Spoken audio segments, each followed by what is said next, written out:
Red టీవీలో మీ వ్యాపార ప్రకటనల కోసం ఈ నంబర్ ని సంప్రదించండి 6281747728. రేవంత్ రెడ్డి గారు అయితే ఆరోపణలు చేస్తున్నారు. సో అది ఖాళీ చేస్తారంటారు. ఖాళీ ఎందుకవుతుందండి? వాళ్ళకు అభ్యర్థులు లేక మా దగ్గర అభ్యర్థులను వెతుక్కుంటున్నారు. మాకు ఒక అభ్యర్థి కాకపోతే ఇంకొకళ్ళు ఉన్నారు, ఇంకొకళ్ళు కాకపోతే ఇంకొకళ్ళు ఉన్నారు. నిన్న చూడండి, ఉదాహరణకు మీ పత్రికల్లో వచ్చినాయి. సికింద్రాబాద్లో పద్మారావు గారు పెద్దల వారి పేరు రాగానే గుండెల్లో రైలు పరిగెడుతున్నాయి అక్కడ కాంగ్రెస్ వాళ్ళకు. మీరు బీజేపీ వాళ్ళని చూడండి, 30 మంది అభ్యర్థులు ఎవరు? మా పార్టీ నుంచే. మా దగ్గర ఎంపీలుగా ఉన్న వాళ్ళు, ఎమ్మెల్యేలుగా పనిచేసిన వాళ్ళు. కాంగ్రెస్ వాళ్ళని చూడండి, మా దగ్గర ఎంపీలుగా పనిచేసిన వాళ్ళను, మా దగ్గర కీలకంగా మేయర్గా పనిచేసిన వాళ్ళను, ఇట్లాంటి వాళ్ళ పేర్లు వస్తున్నాయి. సో ఖాళీ పార్టీ ఎవరు? బీజేపీ, కాంగ్రెస్ ఖాళీ. కేసీఆర్ గారు నాయకులను తయారు చేస్తున్నారు. ఒకళ్ళు కాకపోతే ఇద్దరు, ఇద్దరు కాకపోతే ముగ్గురు. లిస్ట్ ఉన్నది, లైన్ ఉన్నది. సో ఖాళీ చేసేంత సీన్ లేదు. ఇంకోటి మీరు గమనించండి, తాపకొకసారి ఆయన్నే అంటాడు నా ప్రభుత్వాన్ని పడగొట్టే ప్రయత్నం చేస్తాడని ఆయన్నే అంటాడు పొద్దున. సాయంత్రం అంటాడు 26 మంది ఎమ్మెల్యేలు ఉన్నారు మా దగ్గర, 26 మంది ఎమ్మెల్యేలు టచ్లో ఉన్నారు. రేవంత్ రెడ్డి గారు డ్రగ్స్ వాడి పాలన చేస్తుర్రా మాకు అర్థమైతలేదు. ప్రభుత్వ పాలనలో ఏం నషాలో ఉన్నారో ఏందో. పొద్దున ఒక మాట, రాత్రి ఒక మాట. 26 ఎమ్మెల్యేలు మీ దగ్గరనే టచ్లో ఉంటే మేము ఎట్లా ప్రభుత్వాన్ని కూల్చేస్తాం? మాట్లాడితే ఏదో ఒకటి క్లారిటీగా మాట్లాడాలి. ప్రవీణ్ కుమార్ గారు పార్టీలో చేరడానికి గల కారణం ఏంటి సార్? ప్రవీణ్ కుమార్ గారు చాలా స్పష్టంగా చెప్పినారు. ఒకటేమో నంబర్ 1, పొత్తులు విషయం మీద ఒక కొలిక్కి వచ్చిన తర్వాత, సీట్ షేరింగ్ విషయం మీద కొలిక్కి వచ్చిన తర్వాత, ఆ తర్వాత భారతీయ జనతా పార్టీ మా మీద ఒత్తిడి పెట్టడం.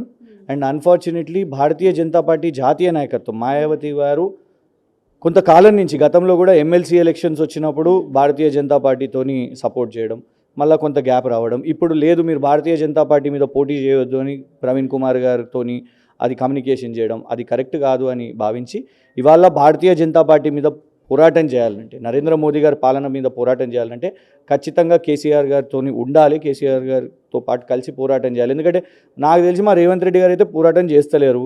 బడే బాయ్ అని చెప్పిర్రు. బడే బాయ్ అని చెప్పిన తర్వాత నేను మీతో కొట్లాడా అని కూడా చెప్పారు. మేము కొట్లాడుతున్నందుకే రాష్ట్రానికి అన్యాయం జరిగింది అని కూడా చెప్పారు. ఇంట్లో కూడా మళ్ళీ నషా కొట్టినట్టున్నారు రేవంత్ రెడ్డి గారు. ఎందుకు? పొద్దున ఒక మాట, సాయంత్రం ఒక మాట. పొద్దున టీమ్ బి అంటారు, సాయంత్రం వీళ్ళిద్దరి మధ్యలో సరిగ్గా లేదు కాబట్టి రాష్ట్రానికి అన్యాయం జరిగింది, వీళ్ళిద్దరి మధ్యలో ఘర్షణ ఉండే కాబట్టి. ఏదైనా ఒకటి క్లారిటీగా మాట్లాడండి రేవంత్ రెడ్డి గారు. కవిత గారు అరెస్ట్ అయిన తర్వాత కేసీఆర్ గారు అసలు మాట్లాడట్లేదు, కన్న కూతురు జైల్లో ఉన్నా కూడా తండ్రి గారు మాట్లాడట్లేదు అన్న ఆరోపణలు అయితే చేస్తున్నారు. అసలు కేసీఆర్ గారు ఎందుకని మాట్లాడట్లేదని ప్రజలైతే నిలదీస్తున్నట్టు మాట్లాడుతున్నారు. అసలు దీని మీద స్పందన? ప్రజలు కాదండి, మన మీడియా వాళ్ళు అంటున్నారు మాట్లాడితే మేము రాజకీయం చేస్తామంటున్నారు. మళ్ళీ మీరే పుసుకని కేసీఆర్ గారు మాట్లాడారు అనుకోండి, విచారణ సంస్థలను విచారణ చేయనివ్వండి, ఎందుకు మాట్లాడుతున్నారు మీరు అని అంటారు.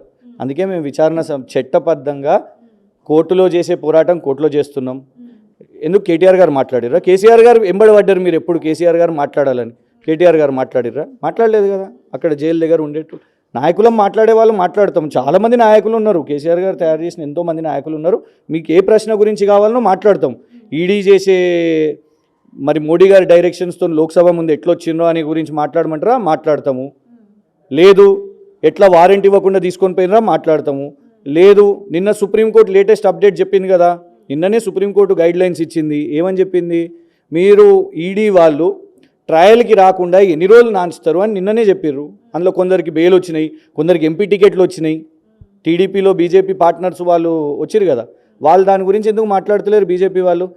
కేసీఆర్ గారు ఎప్పుడు మాట్లాడాలనో పూర్తిగా కేసీఆర్ గారికి తెలుసు. మిగతా పార్టీ యంత్రాంగం ఖచ్చితంగా మాట్లాడుతున్నది. దాని విషయం మీద మేము అంటే భారతీయ జనతా పార్టీకి రాజకీయాన్ని, ఈడీ కేసుని కలిపి చూడాలని ఉంది. అందుకే మోదీ గారు మొన్న జగిత్యాల్లో మాట్లాడారు, అసెంబ్లీ ఎన్నికలప్పుడు కూడా మాట్లాడారు. కానీ కేసీఆర్ గారు దీన్ని రాజకీయంగా చూడరు. అట్లా అని నా బిడ్డ మీద దాడి చేస్తుర్రు అని వచ్చి రేపు రాజకీయంగా కూడా ఓట్లు అడగం. మేము అట్లాంటి వాళ్ళం కాదు. మేము రాజకీయంగా చేసేది రాజకీయంగా చేస్తాం. మోదీ గారు చేసే దాడిని ఎట్లా ఎదుర్కోవాలని కూడా అట్లా చూసుకుంటాం. బీఆర్ఎస్ పార్టీలో కీలకమైన నాయకులందరూ ఇప్పుడు ఒక్కొక్కరుగా వెళ్ళిపోతూ ఉన్నారు. సో దీనిపై మీ ఒపీనియన్? ఎవరు పోతలేరు, ఎవరు పోతున్నారమ్మా? అలాంటి వార్తలు వినిపిస్తున్నాయి. వార్తలే వినబడుతున్నాయి. పొద్దున ఒకసారి హోటల్లో కలిసిర్రని, గార్డెన్లో కలిసిర్రని, అభివృద్ధిలో కలిసిర్రు అనేసి ఇట్లాంటివి చెప్తున్నారు. ఒక్కోలే వేరు. నాకు తెలిసి అఫీషియల్గా పోయింది ఒక్కోలే. దానం నాగేందర్ గారు రకరకాల వార్తలు వస్తున్నాయి. వాళ్ళ అల్లునికి రేపు ఎమ్మెల్యే నిలబడాలని, వారు ఎంపీగా పోటీ చేయాలని, వాళ్ళ కుటుంబంలో ఇద్దరికి ఛాన్స్ రావాలని, ఇక్కడైతే అట్లా కష్టము అనేసి అన్నీ అంటున్నారు. లేదు అంటే రేవంత్ రెడ్డి గారు ఏదో అన్నారంట కదా, తెలుసా మీకు ఐడియా ఉందా? బీడీలు ఏదో చేసుకోవడానికి కొత్త బీడీ శాఖ మంత్రి ఏదో పెడతారు అనేసి దానికి రేవంత్ రెడ్డి గారు దానం నాగేందర్ గారికి ఆ పోర్ట్ఫోలియో ఇస్తారని కూడా ఏదో అన్నారంట, గతంలో చెప్పిర్రంట. దానం నాగేందర్ గారు బీడీల్లో పర్ఫెక్ట్గా చుడతారు, అందుకే ఇప్పుడు దానం నాగేందర్ గారిని ఫస్ట్ పిలుచుకున్నారంట. సుమారు సాయంత్రం 7 గంటలకు మాదాపూర్ పోలీస్ స్టేషన్ వాళ్ళు ఫోన్ చేసి మీ మీద కేసు నమోదు చేయడం అయింది, మీరు సహకరించాలి, పోలీస్ స్టేషన్కి రావాలి అని చెప్తే కోఆపరేట్ చేస్తూ నేను మా న్యాయవాదితో కలిసి మాదాపూర్ పోలీస్ స్టేషన్కి వెళ్ళడం జరిగింది. మాదాపూర్ పోలీస్ స్టేషన్ వెళ్ళిన తర్వాత మరి టీపీసీసీ వర్కింగ్ ప్రెసిడెంట్ మరియు శాసన మండలి సభ్యుడైన మహేష్ కుమార్ గౌడ్ గారి ఫిర్యాదు మేరకు మీ మీద కేసు నమోదు చేస్తున్నాము, 41 CRPC నోటీస్ ఇస్తున్నాం మీకు అని. సరే అదేంటిది, అది ఏం పోస్టు అని అడగడం జరిగింది. అయితే ఇందులో 2 విషయాలు ఉన్నాయి. ఆ పోస్ట్ మీద నేను కన్ఫెస్ చేసినాను, అవును ఆ పోస్ట్ నేనే పెట్టడం జరిగింది, దాన్ని డిలీట్ కూడా చేయము, ఎందుకంటే ఇది మా ఆర్గ్యుమెంట్ కాబట్టి. అండ్ దాన్ని చెప్పింది కూడా మేం కాదు, మాట్లాడింది మేం కాదు, కాంగ్రెస్ నాయకులు, మొన్నటి వరకు కాంగ్రెస్ కోసం ప్రచారం చేస్తున్న యూట్యూబ్ జర్నలిస్టులే చెప్పారు కాబట్టి ఆ ఆరోపణనే మేము చేయడం జరిగింది, ట్వీట్ చేయడం జరిగింది. చిత్రపురి కాలనీలో ఈ దొంగలు బ్రోకర్లు ఒకరేమో యూట్యూబ్ జర్నలిస్ట్, ఈయననేమో మొన్న కాంగ్రెస్ నుంచి ఎమ్మెల్యేగా పోటీ చేసిన ఫిరోజ్ ఖాన్ గారు 3,000 కోట్ల చిత్రపురి సొసైటీలో భూదందా జరిగింది, అవినీతి జరిగింది అని వేసిన ఆరోపణ వారిదే. దాన్ని మీకు చూపెట్టిందే యాజ్ ఇట్ ఈస్ సోషల్ మీడియాలో పోస్ట్ చేసినాం, ఇప్పటి వరకు కూడా డిలీట్ చేయలేదు, దాన్ని డిలీట్ చేయబోము కూడా. ఎందుకంటే మాట్లాడింది నీ కాంగ్రెస్ పార్టీ లీడరు, మీరు ప్రమోట్ చేసిన యూట్యూబ్ జర్నలిస్టు, మరియు మీరు దానికోసం ఇవాళ ఇగోండి ఈ కేసు నమోదు చేస్తున్నట్టు నిన్న ఇచ్చిన 41 CRPC నోటీస్ సంతకం చేసినాను. కానీ ఎక్కడ కూడా నా పోలీసు వాళ్ళు నా మొబైల్ ఫోన్ని సీజ్ చేసినట్టు ఇందులో మెన్షన్ కూడా చేయలేదు. నిన్న అక్కడికి వెళ్ళిన తర్వాత కోఆపరేట్ చేసిన తర్వాత మొబైల్ ఫోన్ను జప్తు చేయడం జరిగింది. దానికి సంబంధించిన పాస్వర్డ్లు కూడా వాళ్ళు బలవంతంగా అడిగి తీసుకోవడం జరిగింది. ఇవాళ సీఎం కార్యాలయం నుంచి వాళ్ళు ఏమంటారంటే, సీఎం PRO గారు ఏమంటారంటే, ఇప్పుడు 3,000 కోట్ల దాంట్లో ఈ చిత్రపురి సొసైటీలో కోశాధికారిగా కమిటీలో అనుముల మహానందరెడ్డి గారని రేవంత్ రెడ్డి గారి కుటుంబ సభ్యులు వారి సోదరులు ఉన్నారు. ఇగోండి ఇది court document. Anumula Mahanandareddy treasurer of cine workers society. ముఖ్యమంత్రి గారి కార్యాలయం నుంచి ఏమంటారంటే, అసలు ఇక సంబంధమే లేదు, మాకు ఆయన ఎవరో తెలియదు, మేము ఆయన ఎప్పుడూ చూడలేదు అనేసి వారిది వాదన. మరి చూడండి ఈ ఫోటో ఎట్లొస్తుంది? మీకు అసలు పరిచయమే లేకపోతే, ఆయనను ఎప్పుడు కలవనే పోతే, అసలు మీకు ఆయన ఎవరో తెలియకపోతే మేము ఛాలెంజ్ చేస్తున్నాం, వస్తారా రేవంత్ రెడ్డి గారు కోర్టుకి ఈ ఫోటోను ప్రూవ్ చేస్తారా? ఏం కేసు వేసినా హైకోర్టుకి వెళ్దామా, సుప్రీంకోర్టుకి వెళ్దామా, ఏ కోర్టుకైనా వెళ్దాం. This is Yanamala Mahanandareddy, treasurer of, మీ కాంగ్రెస్ నాయకులు చెప్తున్నట్టే 3,000 కోట్ల చిత్రపురి సొసైటీలో భూదందాలు చేస్తున్న దానికి కోశాధికారి అయిన యనుమల మహానందరెడ్డి గారితో యనుమల రేవంత్ రెడ్డి గారు కనిపిస్తున్నారు మీకు ఈ చిత్రపటంలో.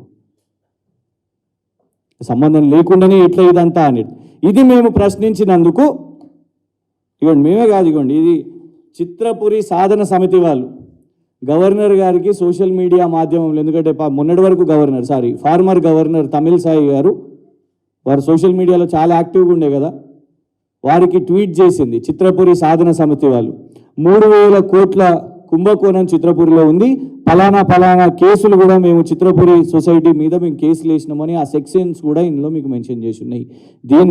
మేము దీన్ని ప్రశ్నించినందుక ఇవాళ మీరు మా మీద కేసు వేసి మా ఫోనును జప్తు చేయడానికి కారణం ఇదా? ఎందుకంటే రేవంత్ రెడ్డి గారు ఒకవేళ నిజంగానే ఫోన్లే జప్తు చేయాలనుకుంటే ఫస్ట్ అసలు ఫోన్ ఉండొద్దంటే రేవంత్ రెడ్డి గారి దగ్గర ఫోన్ ఉండొద్దు. అప్పట్లో మీరు గమనిస్తే బయోడైవర్సిటీ ఫ్లైఓవర్ మీద అక్కడ ఒక యాక్సిడెంట్ అయితే ఆయన పేరు ఇంటి పేరు కల్వకుంట్ల అని ఉన్నందుకు దాన్ని ముడిపెట్టి ఇక ప్రచారమే ప్రచారం కాంగ్రెస్ వాళ్ళు మొత్తం కూడా వీరు కేటీఆర్ గారు బంధువు, కేసీఆర్ గారు బంధువు అని. ఏమైంది? కేవలం అది ఒకటే కాదు, సెక్రటేరియట్ కింద నిజాం నగలున్నాయి, వజ్రాలు ఉన్నాయి, వాటినన్నిటిని కూడా దోచుకుంటున్నారు అని రేవంత్ రెడ్డి గారు ఆరోపణ చేసిర్రు అప్పట్లో. అయ్యోండి, హైకోర్టు చెప్పింది, Telangana high court dismisses rumours of treasure trove in old secretariat building. ఎందుకంటే రేవంత్ రెడ్డి గారి ఆరోపణలకు ప్రచారం దొరుకుతుంది. ఇవ్వండి, Revanth Reddy alleges illegal treasure hunt at secretariat.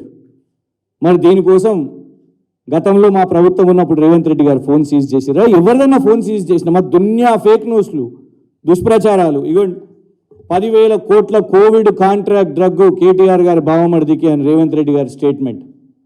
అందరికి తెలిసి ఎవరికి వచ్చిందో కోవిడ్ కాంట్రాక్ట్ డ్రగ్ ఎవరు చేసిరండి? సీరం ఇన్స్టిట్యూట్ వాళ్ళు చేసిర్రు, భారత్ బయోటెక్ వాళ్ళు చేసిర్రు. వచ్చినాయా 10,000 కోట్లు? అయిందా రేవంత్ రెడ్డి గారి ఫోన్ సీజు? అయిందా దీనికోసం కేసు?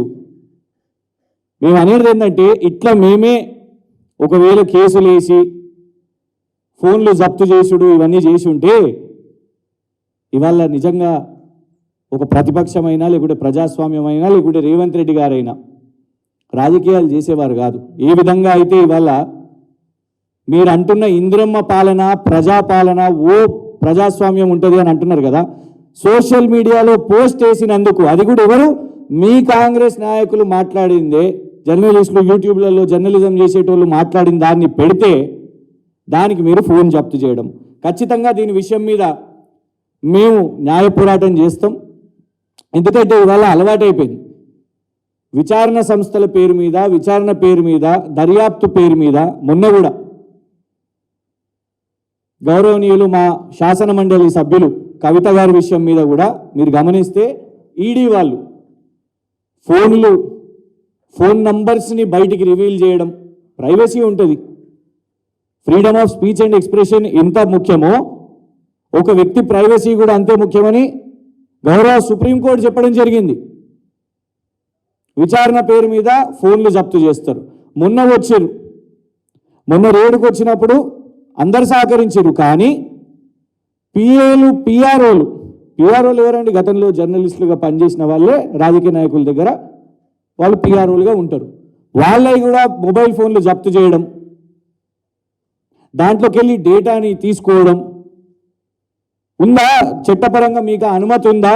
లేదు. ఎందుకు చెప్తాను? ఇగోండి, సుప్రీంకోర్టు ఆర్డర్స్ ప్రకారం సర్క్యులేషన్ ఆఫ్ గైడ్ లైన్స్ ఇచ్చింది. సుప్రీంకోర్టు గైడ్ లైన్స్ ఇచ్చింది.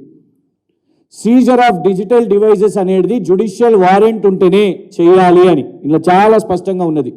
జ్యుడిషియల్ వారెంట్ ఉంటేనే మీరు ఎవరిదైనా మొబైల్ ఫోను జప్తు చేయాలని. దానికోసం 5 గోల్డెన్ పాయింట్స్ ఇచ్చింది. ప్రత్యేకంగా ఈ కేసు వేసింది కూడా జర్నలిస్టులే. దేశవ్యాప్తంగా ఢిల్లీ కేంద్రంగా ఉన్న జర్నలిస్టులు సుప్రీంకోర్టును ఆశ్రయించినప్పుడు ఇట్లా పోలీసు వాళ్ళు, ఈడీలు వాళ్ళందరూ కూడా మొబైల్ ఫోన్స్ తీసుకుంటున్నారు, సిస్టమ్స్ తీసుకుంటున్నారు అన్నప్పుడు చాలా కీలకంగా చెప్పింది, మీ దగ్గర నంబర్ 1 జ్యుడిషియల్ వారెంట్ ఉంటేనే మీరు ఫోన్ జప్తు చేయాలి. నిన్న జ్యుడిషియల్ వారెంట్ ఇచ్చిరా? నాకు ఇవ్వలేదు.